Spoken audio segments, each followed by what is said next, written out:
All right, guys, welcome back to the YouTube channel. Adam here, also known as the Plant Power Coach. Today, I'm joined by Brooke. Brooke, how are you doing today? I'm doing great. Excited to hop on with you. I've been following you for a long time now. In fact, I've been following you so long. My girlfriend, she like was talking to me once. It's like, oh, have you seen this chick before? It's like, yeah, I've been following her for ages. She's great. She's awesome. So it was kind of like a little funny situation there. So you have a fair few followers. I mean, I don't know the exact number, but you seem to have a lot of fans. Could you give us a little bit of an intro for the people who don't actually know you? So my name is Brooke, but I'm most commonly known as Miss Meatless Muscle. And I've been an online coach in the space for a little over 3 years now. And that's kind of how I got my start in the vegan community. And I love it. I love everything about coaching and helping vegan women build muscle and lose fat. That's my main focus. As I've developed my business, I'm also focusing on hormone balancing and helping women with digestive issues as well. And just recently, this past year, I started competitive bodybuilding in NPC in the bikini division. So excited to embark on this new journey and represent veganism in a competitive fashion. I love that. This is as I've told you already. This channel has a lot to do with veganism, fitness, not exclusive to both. But obviously, your kind of philosophy on both ties in really, really well to this channel. But I want to dive into the specifics of what you've just mentioned, but tied into veganism. So tell us a little bit about how you became vegan. What were your biggest influences? So I initially went vegan after I watched What the Health on Netflix. I was already super into fitness and just being my healthiest self at the time. I, of course, had a lot of progress to make. I'd only been about a year into my fitness journey, but I remember seeing the title What the Health, and it just sounded like something I'd be interested in. I had no idea it would be about, veganism and all of the health implications of that. And I watched it and I just couldn't even believe all of the information in there. And it was just pretty undeniable. So I started, kind of expanding to other resources, reading some books.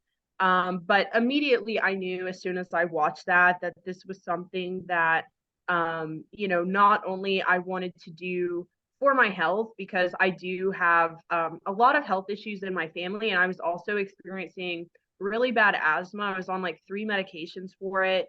And my health was terrible at the time. So, also the animals, because I have always been an animal lover my whole life, but I never made the connection that you can't love animals and also eat them and pay for an industry to exploit them.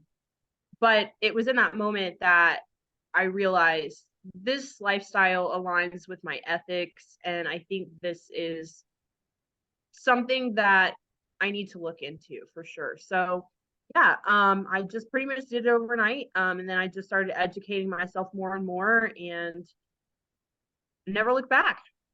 Absolutely. I have a very similar story, but I guess my kind of first decision to go vegan was tied into the environment. Although I think the definition of veganism, I think you would agree with this, is closely tied to the injustice. So I know lots of people go vegan for different reasons. It sounds like yours started with what the health. Mine was kind of similar, but more towards the environment, seeing it a lot of stuff on YouTube.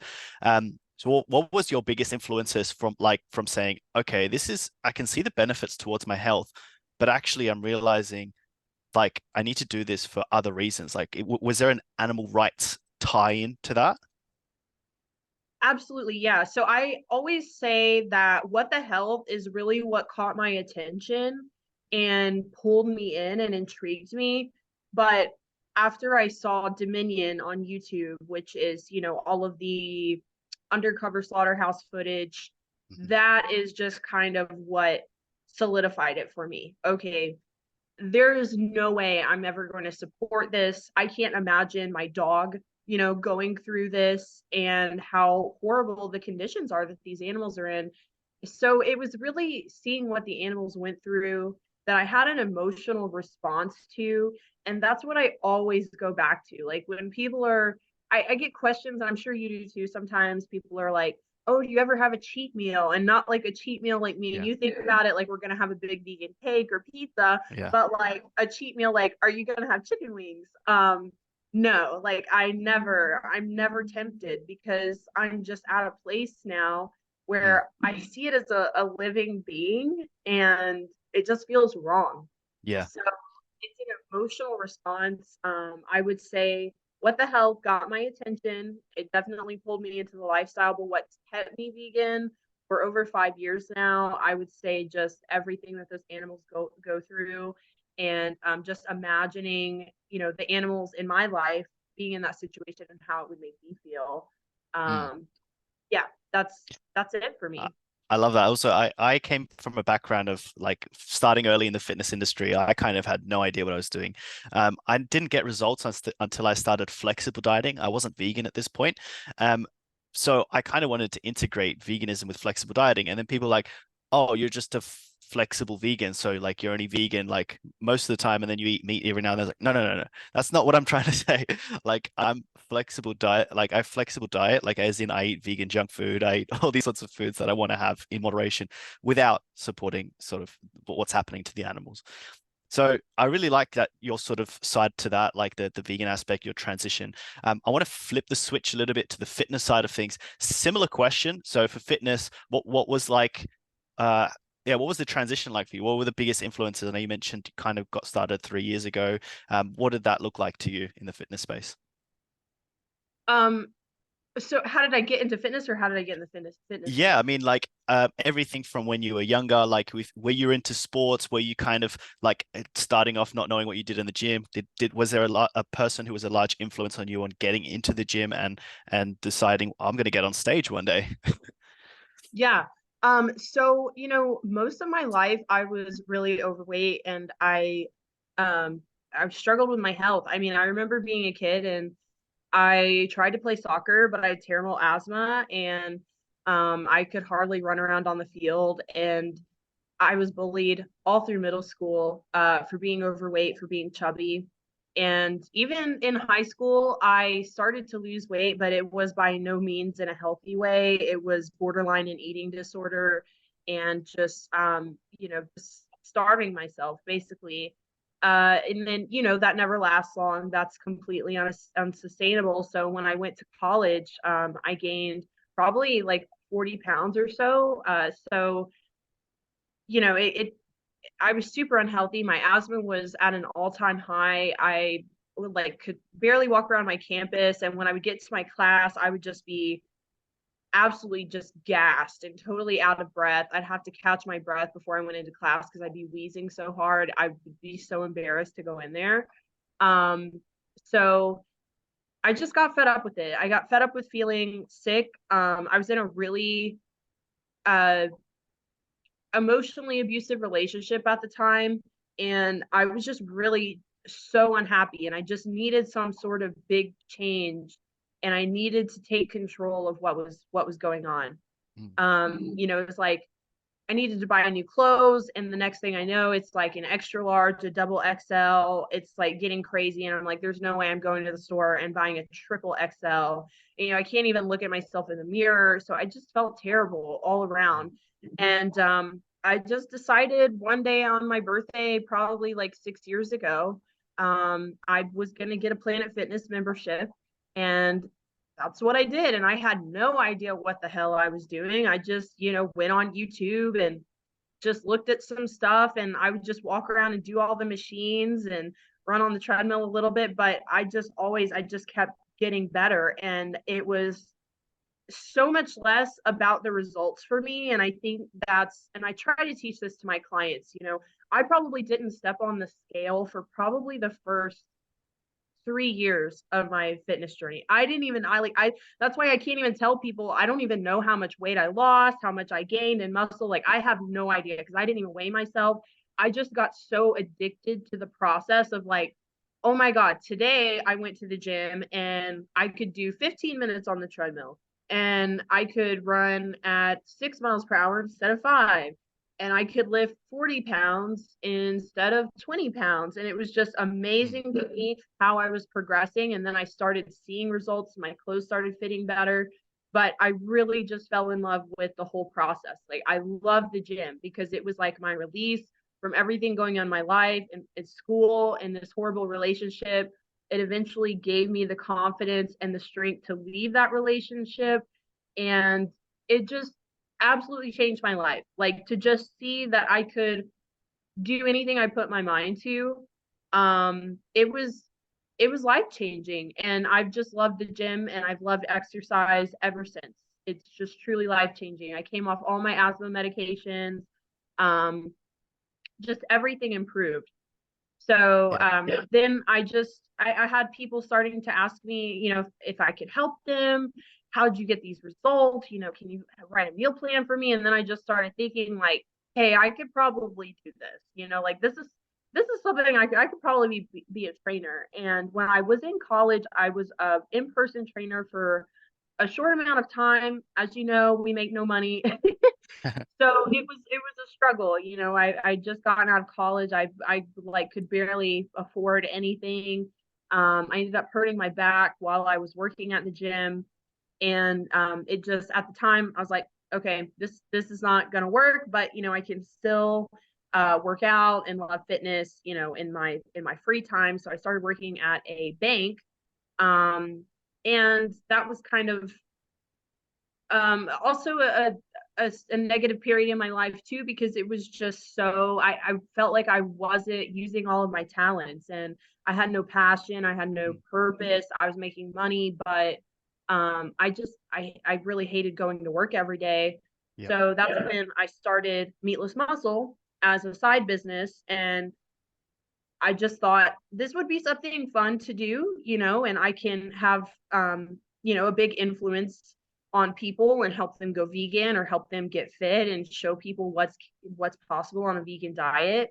So I started Meatless Muscle, and COVID hit, and it just blew up because everybody was working out from home. Everybody's on social media now. And within less than 90 days, I quit my job. I had, my boss come to me. I was on my phone all the time, like checking in with my clients, answering emails, how it is on socials. And they told me, look, you got to get off your phone because you're on your phone way too much. We need you to focus on what you're doing. The next day, I came in and I put my 2 weeks in. So I'm like, look, I'm making 3 times what I'm making at this big job. So I love you guys, but I got to do what's best for me. And yeah, and I can't tell you enough. It was the best thing I ever did. Scary. It was really scary to quit my job that I Yep. had an income, a guaranteed income every 2 weeks, but I just knew it was the right thing to do. And I mean, it's completely changed my life. It's given me so much freedom. It's given me so much influence over the vegan community. I've helped so many people go vegan. I've met the most amazing people like John, the bodybuilding vegan, for anyone who's listening, who's my best friend. Um, yeah, so it's been There's a great. lot. There's a lot to go. That's I love it. That's like a lot of people, like you said, a lot of your clients potentially had like a starting point very similar to yours. Now, I think you and I can both agree that no one size program is good for everyone. It needs to be personalized. There needs to be people's lifestyle taken into account. At the same time, I genuinely believe people are curious what your sort of training and nutrition looks like right now. Again, disclaimer for anyone watching that it's important to get a coach to personalize something to you. But based off that, what does your training and eating look like right now? Is it only related to bodybuilding? Do you like, are your macros changing? Are you an off season, on season right now? How does that look? Yeah, so I'm in off season. So right now my diet is really flexible. I think most people would enjoy eating the way that I eat right now. I'm not restrictive at all. And, if I want to have a little treat or go out on the weekends, I do. I still eat pretty clean though, just because health is a big priority for me. Mhm. I had some digestive issues and hormone issues after competing. So I really value clean, healthy food. So still, every day, mostly I'll have protein oats in the morning, and maybe some fruit or something with that. Yep. Lunch, I'll have some sort of like, I love the soy-free tofu by Big Mountain Foods. So I'll do that with like some avocado, tomato, some quinoa. Um, I love no-cow bars too for a good little snack because they're gluten-free, soy-free, and they digest really well. And dinner, I mean, that's kind of like a free for all. I don't know. I love daring chicken, so sometimes I'll have that. I love okra. That's like one of my favorite vegetables. Potatoes. So I mean, I still eat pretty clean, but I mean, there's definitely like some treats in there. I mean, I have Ben and Jerry's vegan ice cream a few nights a week. Of course, like a very small portion. I probably have less than like a half a cup, to be honest with you, but it's Yeah. something. Um, so yeah, and as far as my training, I like to try to go 5 days a week. Some weeks are really busy and I do four.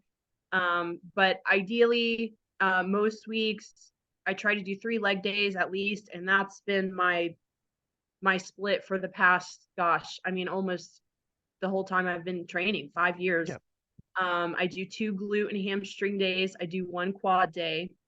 And then my upper body days are back and biceps, and I'll split up chest, tris, and shoulders on my next day. So that's my split. I love it. Like I don't ever deviate from it. I love that split. And yeah, it's pretty flexible right now. If it ain't broke, don't fix it. That's what I usually say when it comes to training, nutrition, that sort of thing. Yeah. So we've spoken about a lot of things. So the number one thing that I've got from you is that, you're jumping on stage as a bodybuilder, which not many people do. Like we have to be real, it's a very small minority of people.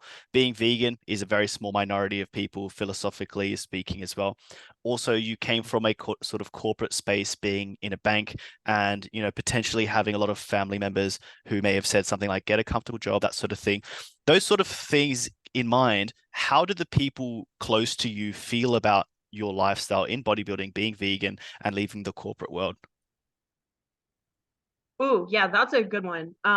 Because I'm in the South. I live in Atlanta, which a lot of people think is very liberal, very forward, but we come from probably an hour away from Atlanta, and it's very, very Southern traditional kind of atmosphere here.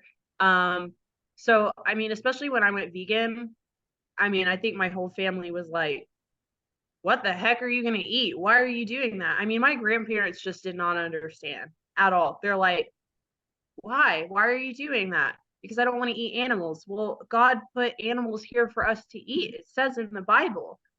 And I'm just like, and it's even to the point where, my grandmother would make stuff on Christmas and be like, Brooke, please just don't eat vegan on Christmas, just one day. And I'm like, man, it doesn't really work like that. Like, you don't, it's not like a diet. Like, you don't just decide, hey, I'm not going to eat vegan today.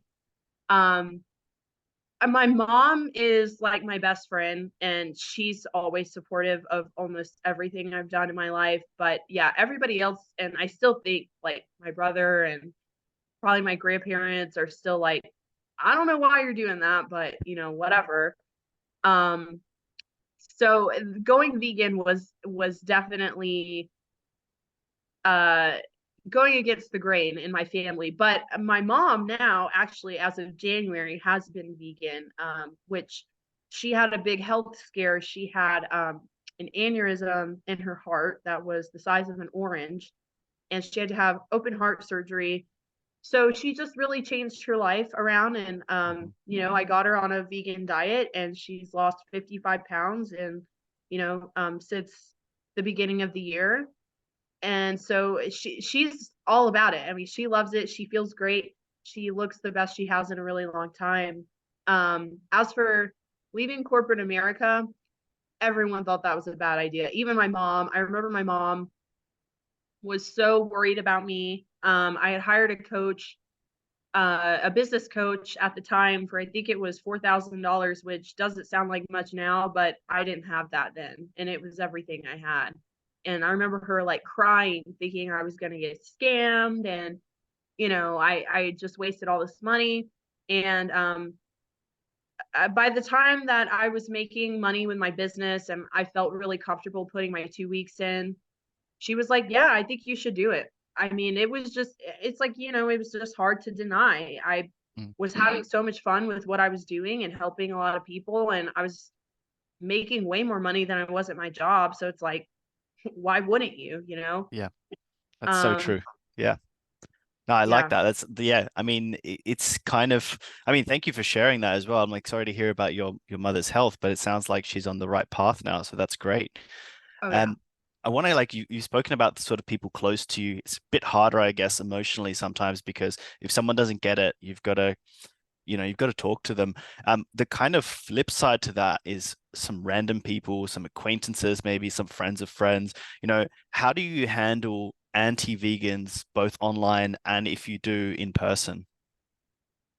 Yeah, it's tough. Online, I just kind of shake it off because I think there's so many people online who are just doing things for the wrong reasons, and it's not even really that fundamentally they believe veganism is wrong. I think they just need attention or Mm. something, so they go troll some vegan account. Um, so that doesn't really ever bother me. Usually I'll just tell people like, I'm sorry you're offended. I mean, I'm sorry you're offended by my lifestyle. Really, that's your problem, not mine. Mm. Um, because I know for a fact I never put out anything negative. The way that I advocate for veganism is very positive. So if anyone is ever offended by what I post, it's because of their own issues, not mine. Yeah. I just know that, in real life, sometimes that's just a conversation I just have to step away from. I'll be honest, I haven't had a lot of people confront me in a negative way in person. I just feel like people don't have that sort of confidence when they're not behind a keyboard. Yeah. And mostly I'll just get questions, and people are curious, like, where do you get your protein? Or, what do you even eat? Or, well, can you eat this? And can you eat that? And they're just genuinely curious. And I just use that as an opportunity to educate. And it usually turns out to be a pretty good conversation. Um, Whether they go vegan or they're curious or not, they at least have talked to a vegan who is healthy and they're thriving, and can give them some good nutritional information and bust the myths that they're so commonly associated with our lifestyle. So yeah, I mean, that's pretty much how I handle it. That's amazing. I kind of asked that question a lot, and everyone seems to have a different response to that. And I think none of them is like good or bad. It's just quite different. Some people have said like, I just ignore them completely, which has its place, I think. I think by ignoring it, it's not necessarily a bad thing. But if I can just kind of I guess, plant the seed in their head just a little bit more. That might be maybe not tomorrow, maybe not today, but like it'll slowly start to unravel, I think. So I kind of just without being negative, like you said, is just kind of keep keep pushing a little bit on that. But I really like your response and the way that you handle things. A kind of you've mentioned it a little bit as well before. Do you have non-vegan friends in your life? And if so, what do you think about them? Oh yeah, plenty. Um, but I respect everyone's decision because at one point I wasn't vegan. I mean, I ate meat for 21 years. So, and I just see them, I don't think any less of them. I don't think of them any differently at all. I just think, they're in the society's paradigm, and that's okay. Eventually they might see the light, and that's their journey, and I respect that. I've I mean, most of the people close to me over the past like 5 years I've been vegan have gone vegan, which is funny. So I don't know if it's like me having a big influence or if that's just the way society's going now, because it is bigger than ever.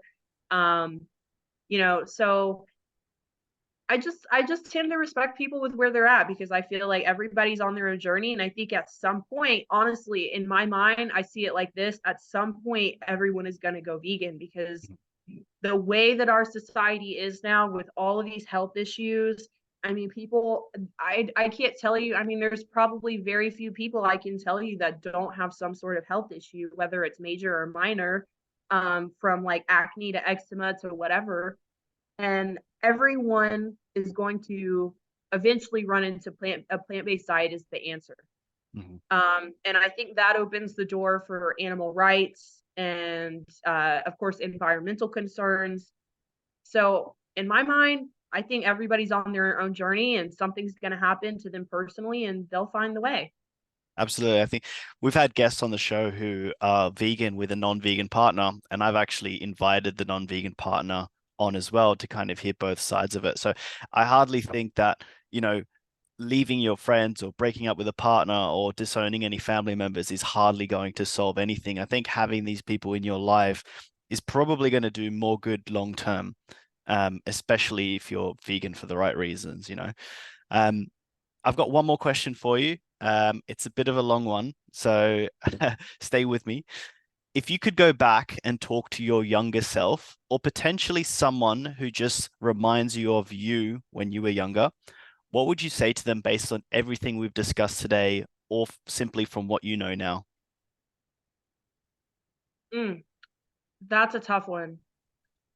I think I would say enjoy the journey because I am that type of person. I'm so goal oriented, and all I can think about is getting to that goal and enjoying it when I get there, but that's short lived. It's really about enjoying the journey, like all of it. I mean, learning how to do your first deadlift, learning how to do your first squat, starting my business. I wish I had been more present in some of those moments rather than focusing on the future and what it was going to feel like when I got there. I think that's the most important thing we can do because time is really all we have. Right now is really all we have, really. So I think if I could go back and tell myself, I'd say, hey, enjoy the journey. You're gonna get there. Like I promise you, you believe in yourself, put in the work, you're gonna get there, but you gotta enjoy the journey to get there because this time goes by so fast and you can't get it back. I love that. That's awesome. That's super powerful. Look, Brooke, I want to say a huge thank you again. To also for anyone watching as well. Where can people find you? I assume you've got your Instagram. I mean, I know you've got your Instagram, your website. If people kind of resonate with you, where can they go to find you? Yeah, so my Instagram is miss_meatless_muscle. You can always send me a DM on there. I'm very active on Instagram. My website is meatlessmuscle.net. So if you're interested in working with me personally for vegan coaching, you can find me there. Also, my YouTube I just started, so Miss Meatless Muscle, you can find me there as well. Perfect. I'm going to put all of that in the description below. Thanks again to anyone watching, and also, of course, thanks to you, Brooke, for your time today. I'm going to end the recording there, but goodbye. See you later. Awesome. Thank you.